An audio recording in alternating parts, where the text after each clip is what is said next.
Hello students, a very good morning to all and welcome in the session of cost accounting. Now students, in the last session we started with the chapter number 2 of unit number 1, that is unit costing. In that we discussed the basic classification of expenses, elements of cost, what is the meaning of unit costing method, etc. Right? In this session I explain you the pro forma of cost sheet, a very important one. Students, તમારે આખું cost sheet નું જે format છે એ યાદ રાખવાનું છે as it is orally, right? મોઢે યાદ રાખવાનું છે. Why? Because in this unit as well as in the last unit, that is fourth unit, reconciliation, you need to prepare first cost sheet and then you will be able to calculate the sum. પહેલાં તમારે cost sheet છે એ બનાવવી પડશે અને પછી જ તમે રિકન્સિલિએશનના સમ છે એ સ્ટાર્ટ કરી શકશો. સો four this cost sheet is useful for 2 units, that is for this and for the next unit. I hope now it is clear to you. Cost sheet એ બધાને યાદ રહેવી જોઈએ, right? You can see over here what is the title of the cost sheet can be given. Cost sheet for the year ended on dash. For example, for the year ended on 31st March 2019, right? Okay. How many columns are there? Total 4 columns are there. Number 1, particulars. Second one, inner column. Third, total amount or rupees. And fourth, per unit rupees, right? Per unit means, suppose one company is manufacturing 1000 bottles in a year. એક કંપની છે એ 1000 bottles છે manufacture કરે છે. The total amount of manufacturing those bottle or total cost of manufacturing those bottle will come 10,000 rupees. Total cost આવે છે આ 1000 બોટલની 10,000 રૂપીસ. જો તમારે પર યુનિટ કોસ્ટ ફાઇન્ડ આઉટ કરવી હોય then what will you do? Total cost 10,000 rupees divided by number of manufactured bottles 1000 rupees, so it comes 10 rupees. આ ખ્યાલ આવે છે? તો પર યુનિટ કોસ્ટ તમારે હરેકમાં ફાઇન્ડ આઉટ કરવાની રહેશે. Total 4 columns are there. Start ક્યાંથી કરું છું? Starting with number 1, material consumed, or we can say it direct material. તમે ડાયરેક્ટ મટીરિયલ પણ કહી શકો or material consumed. How will you find out the consumption of material? Material consumed છે એ find out કેવી રીતે કરશો? કન્ઝ્યુમ મીન્સ યુસેજ, વપરાશ, right? Here the format to find out material consumed is given. Number 1, opening stock of raw material. Suppose to manufacture that bottle you need the raw material like plastic or colors etc. So opening stock of raw material, એવું raw material કે જે already તમારી પાસે અત્યારે પડ્યું છે, available છે, plus purchase of raw material. If you are purchasing any additional raw material તો તમે એમાં શું કરો? Add. Minus return of raw material. Suppose some type of raw material is defective, તો એ raw material તમે રિટર્ન કરો છો તો return raw material એમાંથી શું થશે? Minus. Plus expenses for purchasing raw material.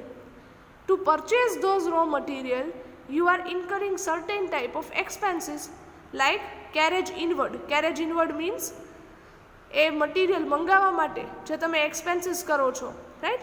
Then octroi, custom, railway freight, all are a kind of transportation expense, કે મંગાવવા માટેના તમે જે એક્સપેન્સીસ કરો છો પરચેઝ માટેના, those called purchase expenses of raw material.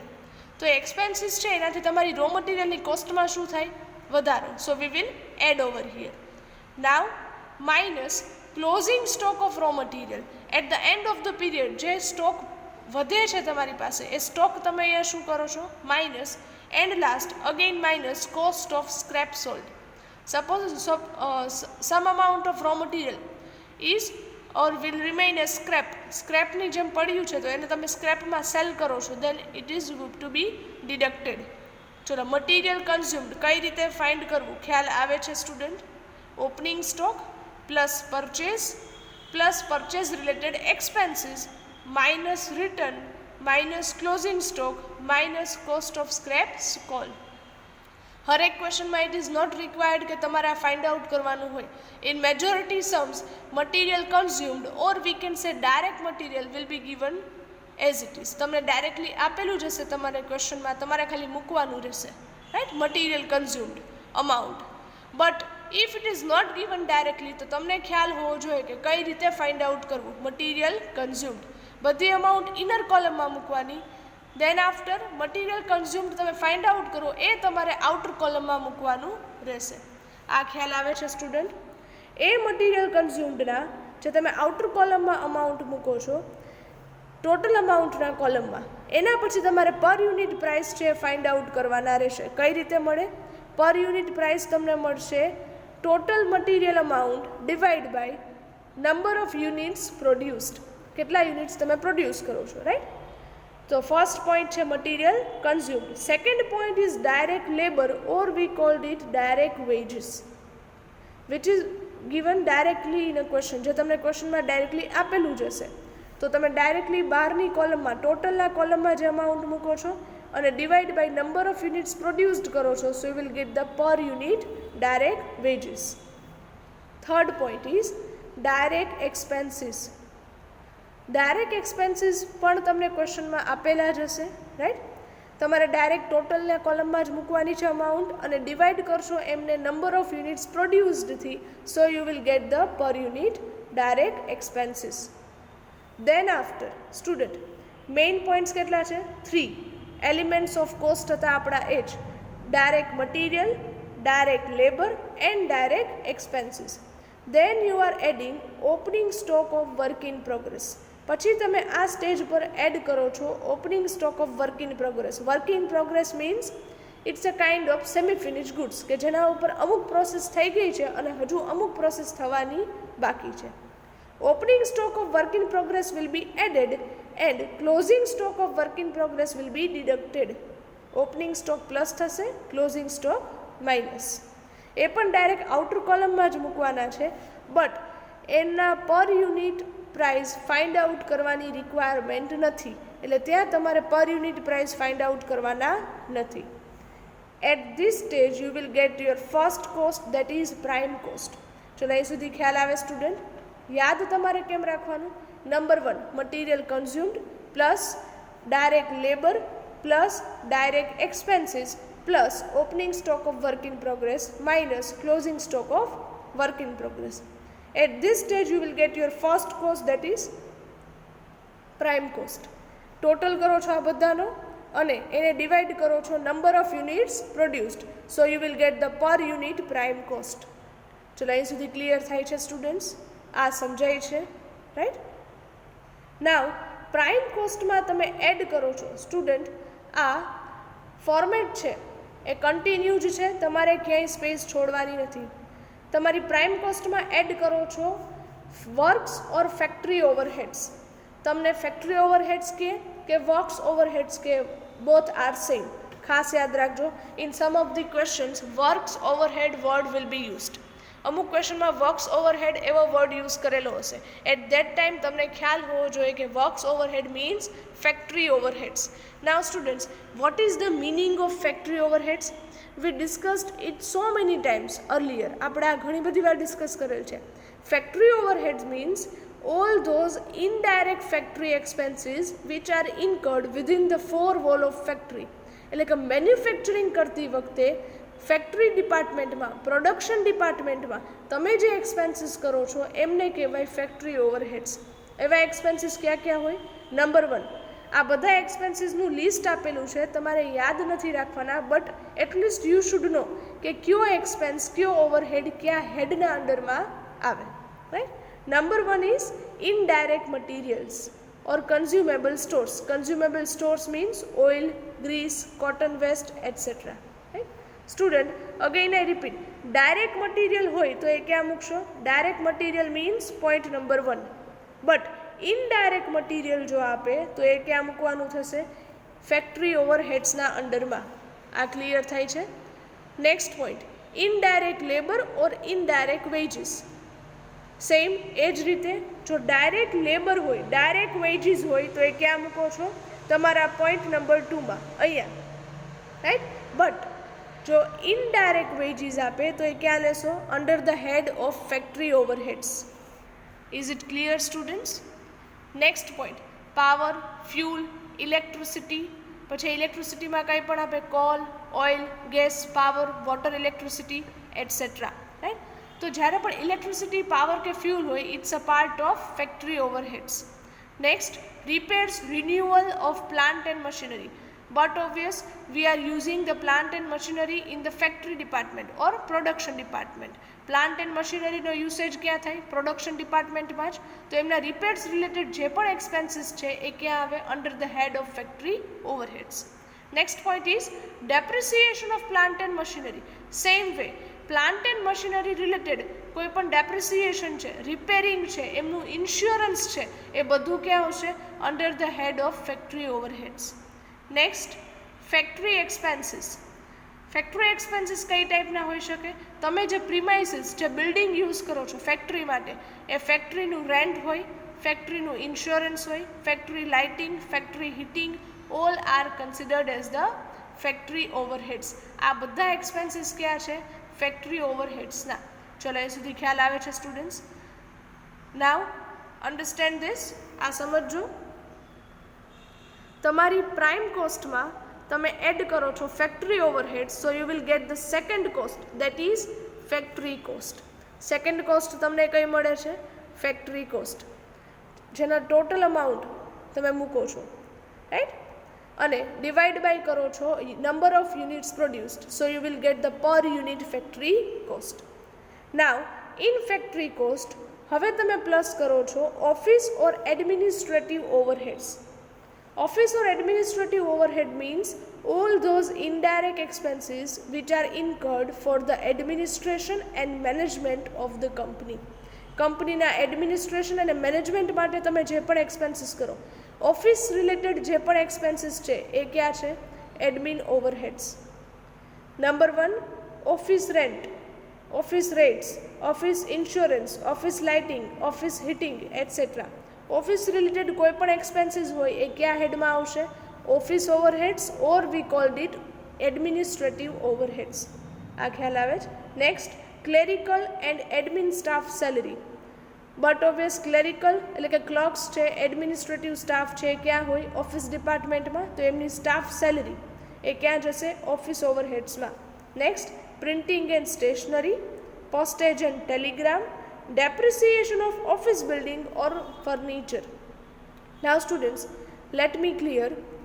જો ફેક્ટરી બિલ્ડિંગનું ડેપ્રિસિએશન હોય તો એ ક્યાં જશે? ફેક્ટરી ઓવરહેડ્સમાં. જો ઓફિસ બિલ્ડિંગનું ડેપ્રિસિએશન હોય તો એ ક્યાં જશે? ઓફિસ ઓવરહેડ્સમાં. આ ખ્યાલ આવે છે? રાઈટ? એ જ રીતે furniture depreciation, furniture generally used in admin department, તો એ ક્યાં જશે? ઓફિસ ઓવરહેડ્સમાં, એટલે કે એડમિનિસ્ટ્રેટિવ ઓવરહેડ્સમાં. આ બધાના જે એક્સપેન્સીસ છે એમના અમાઉન્ટ તમે ઇનર કોલમમાં મૂકો છો અને ટોટલ કરીને ડાયરેક્ટલી આઉટર કોલમમાં મૂકો છો. Right? So you will get your third cost, that is cost of production. Cost of production per unit find out કરો છો. Right? Now students, cost of production means what? At this stage your goods are ready. At this stage the production is completed. અહીંયા તમારું production શું છે? એ complete થઈ જાય છે, એટલે ગુડ્સ છે, ફિનિશ ગુડ્સ છે, એ હવે અવેલેબલ છે. સો કોસ્ટ ઓફ પ્રોડક્શનમાં હવે તમે એડ કરો છો opening stock of finish goods. Why? Because પહેલાંનો કોઈ જે ફિનિશ ગુડ્સ પડેલો છે કે જે હજી સ્ટોક આઉટ નથી થયેલ, તો એ આ સ્ટેજ પર તમે એ સ્ટોક શું કરો છો? Add. And minus at the end of the period જે સ્ટોક વધે છે એ closing stock of finish goods તમે શું કરો છો? માઇનસ. આ ખ્યાલ આવે છે students? So cost of production means goods is ready, production is done. Right? હવે તમે એડ કરો છો opening stock of finish goods minus closing stock of finish goods. બંનેને ટોટલ અમાઉન્ટના કોલમમાં મૂકો છો. પર યુનિટ અહીંયા ફાઇન્ડ આઉટ કરવાની રિક્વાયરમેન્ટ નથી. Right? So you will get the fourth cost, that is cost of production of goods sold. યાદ કેમ રાખવું? તમારી થર્ડ કોસ્ટ છે કોસ્ટ ઓફ પ્રોડક્શન, એ નામને જ એક્સટેન્ડ કરો છો, cost of production of goods sold. So you will get the fourth cost, total amount divide by. Students હવે ખાસ યાદ રાખજો, COGS એટલે કે cost of production of goods sold, એ જે તમને મળે છે ટોટલ અમાઉન્ટ, એને તમારે ડિવાઈડ કરવાના છે નંબર ઓફ યુનિટ્સ સોલ્ડ. યાદ રાખજો, અત્યાર સુધી પર યુનિટ કોસ્ટ ફાઇન્ડ આઉટ કરવા માટે આપણે ડિવાઈડ કરતા હતા નંબર ઓફ યુનિટ્સ પ્રોડ્યુસ્ડથી. હવે આપણે ડિવાઈડ કરશું જે પણ કોસ્ટ મળે એમને નંબર ઓફ યુનિટ સોલ્ડ, એટલે કે જે યુનિટ્સ તમે સેલ કરો છો એમનાથી. સપોઝ 10,000 યુનિટ્સ પ્રોડ્યુસ્ડ છે, 8,000 યુનિટ્સ સોલ્ડ છે, તો કોસ્ટ ઓફ પ્રોડક્શન સુધી તમે શેનાથી ડિવાઈડ કરશો? 10,000 યુનિટ્સ પ્રોડ્યુસ્ડ છે એનાથી. હવે જે પણ અમાઉન્ટ તમને મળશે એમને તમે ડિવાઈડ શેનાથી કરશો? નંબર ઓફ યુનિટ્સ સોલ્ડ, એટલે કે 8,000 યુનિટ્સ. આ ક્લિયર થાય છે, રાઈટ? તમારી ફોર્થ કોસ્ટમાં તમે હવે એડ કરો છો selling and distribution overheads. Selling and distribution overheads ક્યાં ક્યાં છે? Suppose sales office or warehouse rent, rates, insurance and lighting. Students, factory rent હોય તો ક્યાં આવે? ફેક્ટરી ઓવરહેડ્સમાં. ઓફિસ રેન્ટ હોય તો ઓફિસ ઓવરહેડ્સમાં. અને સેલ્સ ઓફિસ કે વેરહાઉસ ઓર ગોડાઉન રેન્ટ હોય તો સેલિંગ ઓવરહેડ્સમાં. આ ક્લિયર થાય છે, right? Then salary to salesman, salary to sales manager or salary to sales staff. Why? Because these all are the sales related expenses, right? આ expense તમે production માટે નહીં પણ સેલિંગ માટે કરો છો, right? Next one, travelling and conveyance charges. Then commission generally paid to the salesman or agent. Then discount allowed means the discount that you are giving to your customer for selling the goods, right? તમને કસ્ટમરને goods cell કરો છો ત્યારે એમને જે discount આપો છો એ.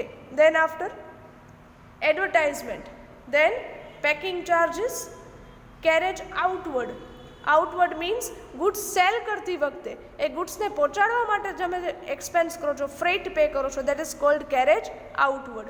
Students, આ બંને વર્ડ ખાસ યાદ રાખજો. કેરેજ ઇનવર્ડ ક્યાં આવે? પરચેઝ ઓફ રો મટીરિયલમાં આપણે એક્સપેન્સમાં એડ કરતા, રાઈટ? જ્યારે કેરેજ આઉટવર્ડ સેલિંગ એક્સપેન્સમાં આવશે. આ યાદ રાખજો સ્ટુડન્ટ્સ. બધા એક્સપેન્સીસના અમાઉન્ટ ઇનર કોલમ કરી અને ટોટલ કરીને આઉટર કોલમમાં મૂકો છો, total selling overheads, right? After finding out that તમારી fourth cost of production of goods sold, એમાં તમે સેલિંગ અને ડિસ્ટ્રીબ્યુશન ઓવરહેડ્સ એડ કરો છો. So at last you will get finally the total cost. Total અમાઉન્ટના કોલમમાં મૂકો છો અને ડિવાઈડ કરો છો નંબર ઓફ યુનિટ્સ સોલ્ડ, એટલે કે 8,000 units in our example, right? Now profit margin હવે તમારી કોસ્ટમાં તમે એડ કરો છો and at last you will get the sales price. આ ક્લિયર થાય છે સ્ટુડન્ટ્સ? બંનેના ટોટલ અમાઉન્ટ અને પર યુનિટ અમાઉન્ટ ફાઇન્ડ આઉટ કરવાના રહેશે. Is it clear students? આ ખ્યાલ આવે છે આખું ફોર્મેટ, રાઈટ? નાવ સ્ટુડન્ટ્સ, એક નોટ છે આ તમારે લખવાની છે. Write down this note. When no instruction is given in the sum as to the manner in which the stock of work in progress is valued. જો ક્વેશ્ચનમાં કોઈ જ instruction નથી આપેલું કે વર્ક ઇન પ્રોગ્રેસનું વેલ્યુએશન કઈ રીતે કરવાનું છે, it is assumed that the work in progress is valued at prime cost. તો ત્યારે તમારે શું અઝ્યુમ કરવાનું કે વર્ક ઇન પ્રોગ્રેસની વેલ્યુએશન છે પ્રાઇમ કોસ્ટના બેઝ પર થાય છે. Means what? એટલે શું? જેમ અહીંયા થતું હતું એ રીતે આ જે ફોર્મેટમાં તમે વેલ્યુએશન કરેલ છે બિફોર પ્રાઇમ કોસ્ટ તમે મૂકો છો વર્ક ઇન પ્રોગ્રેસ, રાઈટ? તો એમને કહેવાય કે work in progress valued at prime cost. જો તમને ક્વેશ્ચનમાં ઇન્સ્ટ્રક્શન આપે કે valuation of work in progress is done at factory cost, work in પ્રોગ્રેસનું વેલ્યુએશન એ ફેક્ટરી કોસ્ટના બેઝ પર કરો, જો આવી ઇન્સ્ટ્રક્શન હોય તો તમારે વર્ક ઇન પ્રોગ્રેસનો ઓપનિંગ અને ક્લોઝિંગ સ્ટોક ક્યાં મૂકવાનો છે? Before the factory cost, factory કોસ્ટની પહેલાં. પણ જો કાંઈ જ ઇન્સ્ટ્રક્શન ન હોય તો પછી આપણે જે ફોર્મેટમાં લખીએ છીએ એ રીતે એઝ પર ધ ફોર્મેટ, એટલે કે બિફોર ધ પ્રાઇમ કોસ્ટ. આ ક્લિયર થાય છે સ્ટુડન્ટ? કન્ડિશન સમજાય છે, right? So students, this is the format of cost sheet. હજુ તમારે સ્ક્રીનશોટ બાકી હોય લેવાનો તો લઈ લેજો and write down today it self, આજે લખી નાખો. Because in our second session of today, આજના આપણા સેકન્ડ સેશનમાં આપણે કોસ્ટ શીટનો ફર્સ્ટ સમ છે કેલ્ક્યુલેટ કરીએ છીએ, right? Okay, take the screenshot of this.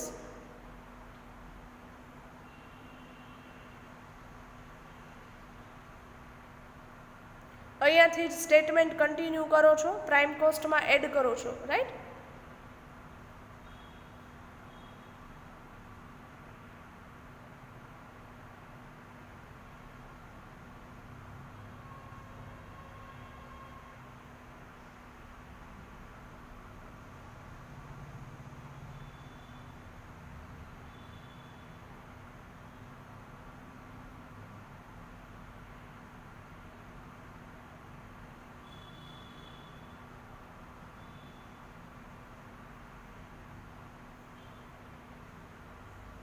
So students, I hope this format is now clear to you, right?